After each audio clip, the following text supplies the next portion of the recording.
할렐루야, 마라나타, 찬미 예수. 우리는 모두 기도원 300 용사입니다. 오늘은 다니엘 기도학교 197일째입니다. 오늘 찬송가는 252장,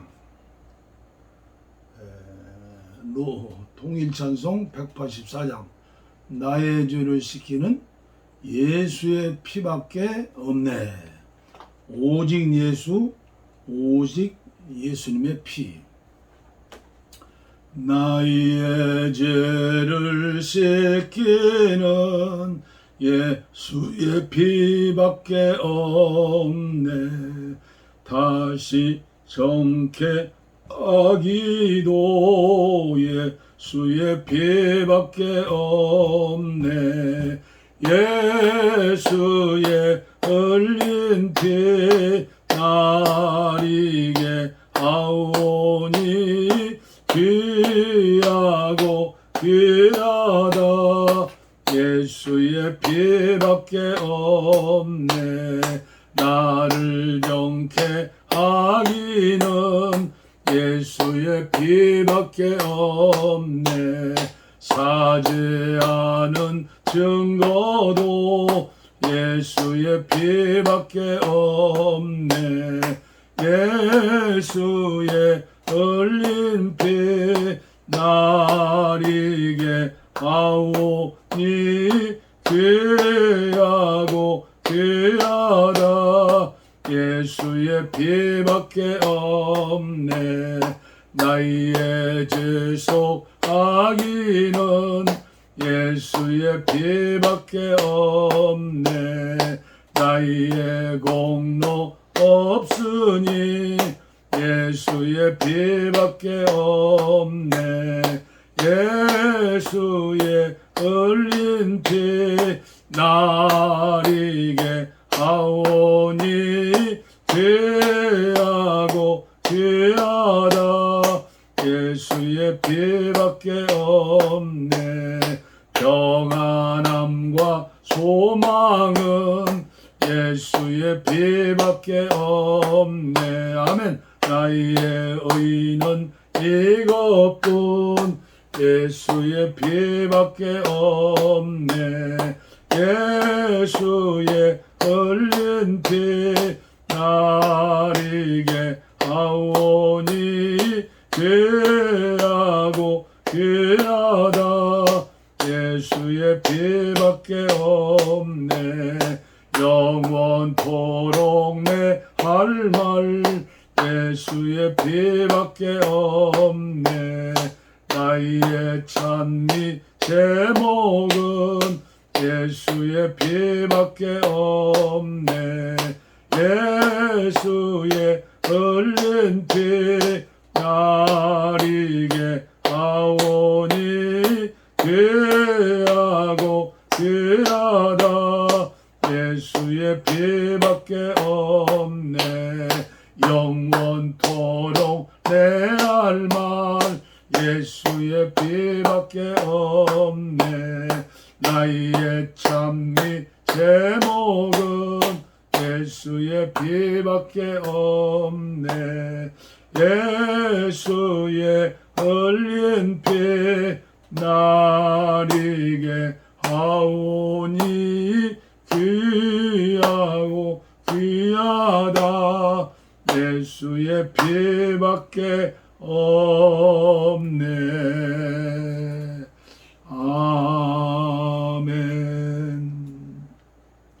하나님 말씀 요한 1서 1장입니다. 요한 1서 1장 5절 말씀부터 제가 봉독에 올립니다. 유진 피터슨의 메시지 성경. 빛 가운데로 걸어가십시오. 우리가 그리스도에게서 듣고 여러분에게 전하는 메시지의 핵심은 이것입니다. 하나님은 빛, 순전한 빛이십니다. 그분 안에는 어둠의 흔적조차 없습니다. 우리가 하나님과 함께하는 삶을 경험한다고 주장하면서 어둠에서 넘어지기를 반복한다면 우리는 뻔뻔스러운 거짓말을 하는 것이 분명하며 자신의 말대로 살지 않는 것입니다. 그러나 하나님은 빛이시니 우리가 그 빛 가운데로 걸어가면 우리는 서로 함께하는 삶을 경험하게 되고 하나님의 아들이신 예수께서 흘리신 희생의 피가 우리의 모든 죄를 깨끗하게 해 줄 것입니다. 우리가 죄 없다 주장하면 우리는 스스로 속이는 것입니다. 그 같은 주장은 터무니없이 잘못된 생각입니다. 그러나 우리 죄를 인정하고 남김없이 고백하면 그분은 진실하신 분이시니 우리를 저버리지 않으실 것입니다. 그분께서 우리 죄를 용서하시고 우리의 모든 잘못을 깨끗게 해주실 것입니다. 우리가 죄 지은 적이 한 번도 없다고 주장하면 우리는 하나님을 철저히 부인하고 그분을 거짓말쟁이로 만드는 것입니다. 그 같은 주장은 우리가 하나님을 알지 못한다는 것을 드러낼 뿐입니다. 오직 예수님의 피, 그렇죠? 예수의 피. 다른 종교에는 하나님이신 예수님의 피가 없어요. 그러니까 종교고, 오늘 우리 믿음의 사람들은 예수님의 피 때문에 주님을 믿고 용서받고 주님과 하나 되어 주님과 동행하는 삶을 살게 되는 것이죠. 계속해서 오늘도 전해드리는 위트니스 리의 기도 레슨 100회째입니다. 좀 여럿이 함께 모일 수 있으면 떡도 좀 하고 오면 될 텐데 하여튼 주님께서 하실 것입니다. 여기까지 인도하신 게 얼마나 감사한지 저는 하나님께 감사밖에 없습니다.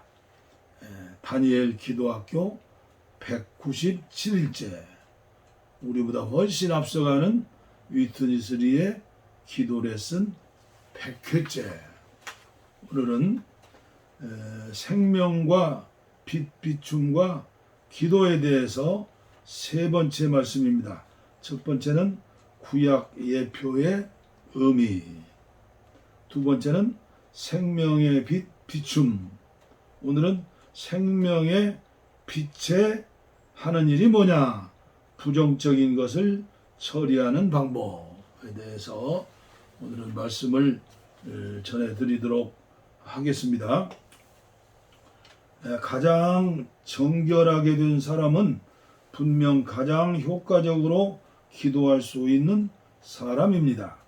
여러분이 나에게 우주 가운데 누가 가장 정결하게 된 사람입니까? 라고 묻는다면 나는 가장 효과적으로 기도하는 사람들입니다. 라고 대답할 것입니다. 하나님 앞에서 기도하는 데 있어서 능력의 정도는 순수성의 정도로 결정됩니다. 여러분이 기도에 있어서 능력이 있으면 있을수록 여러분의 생명의 빛 가운데 살고 있다는 것이 더욱 명백한 증거입니다. 우리 안에서 일하는 생명의 빛은 항상 부정적인 것을 처리하는 것으로 시작됩니다. 생명의 빛은 우리를 비추고 우리 안에 이러한 빛을 고정시킴으로 다만 우리를 표면적으로만 비출 뿐 아니라 우리 안으로 깊이 침투합니다. 그것은 마치 빛이 우리의 속 부분을 쪼개어 드릴 수 있는 것 같습니다. 우리의 깊은 곳으로 침투된 이 생명의 빛은 우리의 행동이나 태도에 있어서 작은 잘못을 하나하나 드러낼 뿐만 아니라 바로 우리 존재의 뿌리를 처리하게 하십니다. 그것은 우리의 동기와 의도와 우리 영의 깊은 곳과 우리에게서 나오는 모든 것들의 근원을 다룹니다. 그것은 우리의 영이 차분하고 유순한가의 여부도 드러낼 수 있습니다. 우리는 외적으로 잘못하지 않고 더럽지 않고 죄가 없을지라도 내적으로 여전히 차분하지 못하고 유순하지 않으며 생명의 빛이 이러한 것들을 비출 때 그것들이 즉시 드러나게 됩니다. 하나님 앞에서 진정으로 기도하기를 배우는 사람은 누구든지 비춤을 받아야 하고 그러한 비단에서 자신을 엄격하게 처리해야 합니다. 우리가 주님 앞에서 깊고 세밀하고 가치 있는 공과를 배울 수 있는 것은 바로 그 생명의 빛 안에서입니다.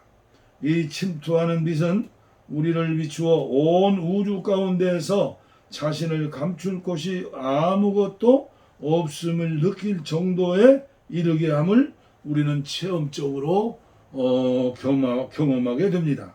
그때 오직 그러할 때에만 우리는 교만할 것이 없고 자랑할 것이 없다는 것이 무엇을 의미하는가를 알 수 있습니다.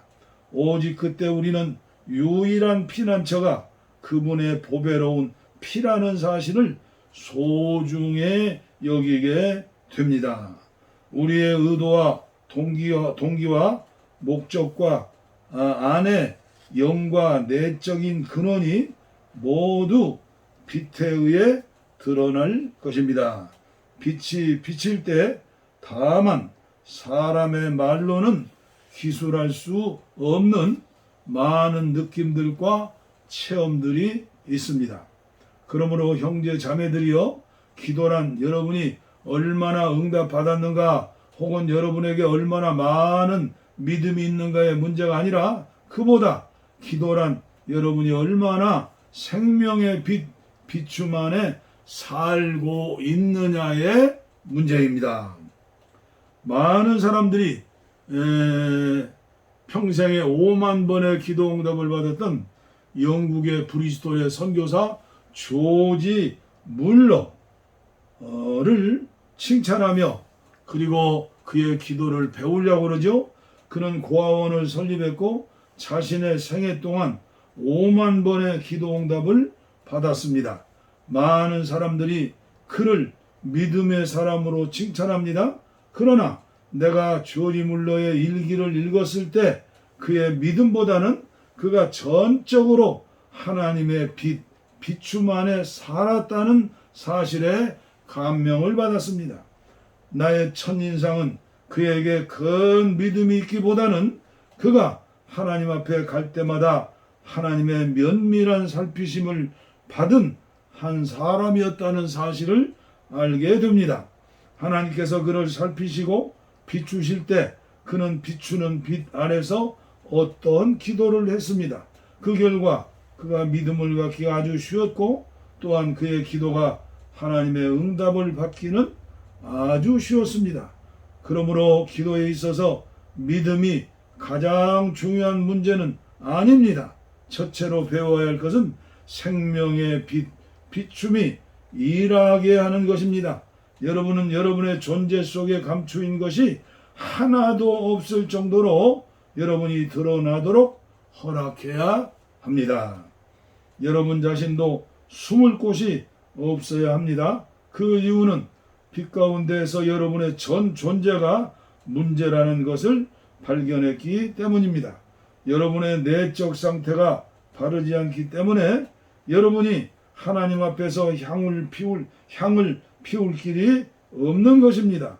이 시점에서 여러분은 유일한 피난처가 십자가에서 흘려진 그 피라는 것을 압니다.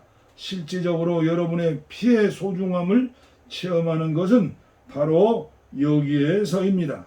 또한 그때 여러분의 체험에서 여러분은 진정으로 요한일서 1장에 있는 말씀의 의미를 깨닫게 될 것입니다. 여러분은 하나님께서 빛이시라고 말할 때 그것이 무엇을 의미하는지, 또한 하나님과 교통을 갖는 것이 무엇을 의미하는지를 압니다. 여러분은 하나님의 아들 예수님의 피로 씻음 받은 것이 무엇을 의미하는가를 아실 것입니다. 이것이 우리 안에 있는 생명의 빛, 비춤이 일하는 첫째 방면입니다. 기도의 능력 있는 사람들은 모두 하나님 앞에 완전히 엎드린 사람들임을 기억하시기 바랍니다. 이러한 철저한 엎드림은 완전히 빛, 비춤에 기인하는 것입니다. 여러분은 사람들 앞에서는 교만하고 기꺼이 엎드리려 하지 않겠지만 하나님 앞에서는 철저히 엎드리지 않을 수 없습니다. 그렇게 엎드리는 것은 다만 외적으로 하나님에 의해 넘어뜨림을 당하거나 하나님의 환경적 징계로 굴복당하는 것이 아니라 여러분을 엎드리게 한 내적인 빛, 비춤입니다. 엄밀히 말해서 하나님의 환경적 징계는 여전히 여러분을 엎드리게 할 수 없습니다. 여러분을 참 철저히 엎드리게 하는 것은 항상 빛의 비춤입니다. 물론 어떤 사람들에게는 외적인 징계의 도움도 필요합니다만은 그 결과 여러분은 자신이 유일하게 신뢰할 수 있는 것은 오직 피라는 것을 발견함으로써 땅에 엎드리는 사람이 되는 것입니다. 여러분의 전 존재가 하나님 앞에서 피할 수 없게 되고 여러분은 오직 자신을 피 아래 감출 수 있는 것입니다. 이렇게 하여 여러분은 기도할 수 있습니다. 아멘. 오늘도 정말 귀한 말씀 공부했죠. 우리가 힘들고 어렵고 사망의 음침한 골짜기에 다닐 때 우리는 하나님 앞에 엎드려 기도할 수 있지만 진정으로 기도하는 것은 그 징계 때문에 엎드리는 게 아니라 징계를 통하여 엎드려 기도할 때 오직 예수의 피, 오직 예수님을 믿고 의지하는 그런 믿음이 들 때 어떻게 돼요? 철저히 회개하고 죄를 끊어버리고 그리고 심령이 가난한 사람, 심령이 청결한 사람, 빛과 소금의 삶을 살게 되지요. 마음속에 있는 더러운 것들이 전부 빛을 통해서 도망가야지요. 쫓겨나야지요. 빛을 비치면 어둠은 물러가게 되어 있죠. 그래서 예수님의 마음 그리고 그 마음으로 살게 될 때 진정으로 하나님 앞에 교통할 수 있는 기도의 사람이 될 수 있다. 그래서 우리는 늘 그 빛을 받기 위해서 주님 앞에 엎드려서 기도할 때 부정적인 그런 모든 것들이 다 쫓겨날 줄을 믿습니다. 도망갈 줄을 믿습니다. 그때 우리는 진정한 기도의 사람이 될 수 있다. 아멘. 기도하겠습니다. 오늘 또 한마디 믿음이 자라고 영적인 세계에 대해서 깨닫게 하시고 은혜 주심을 감사합니다. 하루아침에 되지 않더라도 계속 작은 빛부터 날마다 비춤을 받게 해주셔서 우리 내면에 있는 모든 부정적인 어두운 것들 다 십자가 밑에 매장시켜버리고 주님 한 분만으로 만족하며 주님과 동행하는 복된 성도들, 복된 하나님의 자녀들, 그리고 복된 교회, 가정 되게 하여 주옵소서. 예수님의 이름으로 간절히 축복하옵고 기도하옵나이다. 아멘. 할렐루야.